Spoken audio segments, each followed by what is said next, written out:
இரவு சரியாக 2 மணி. வீட்டில் எல்லா விளக்குகளும் அணைந்திருந்தது. அந்த அமைதியான இரவில் சுந்தர் மட்டும் ஹாலில் தனியாக அமர்ந்து கொண்டிருந்தான். அந்த நேரத்தில் திடீரென்று ஒரு குழந்தை சிரிக்கும் சத்தம் கேட்டது.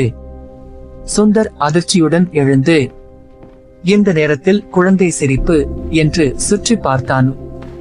அவன் வீட்டு எல்லா அறைகளையும் பார்த்தான். ஹால், படுக்கையறை, சமையலறை. ஆனால் வீட்டில் யாரும் இல்லை. பயந்தபடி சுந்தர் திரும்பி வந்தான். அப்போது அவன் கண்கள் மேசையின் மேல் இருந்த மொபைலை பார்த்தது. மொபைல் தானாகவே வாய்ஸ் ரெக்கார்டர் ஓடிக்கொண்டிருந்தது. அதில் இருந்து வந்தது அதே குழந்தையின் சிரிப்பு.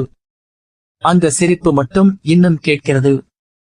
இந்த கதை உங்களுக்கு பிடித்திருந்தால் கமெண்ட் செக்ஷனில் கண்டிப்பாக கமெண்ட் பண்ணுங்கள்.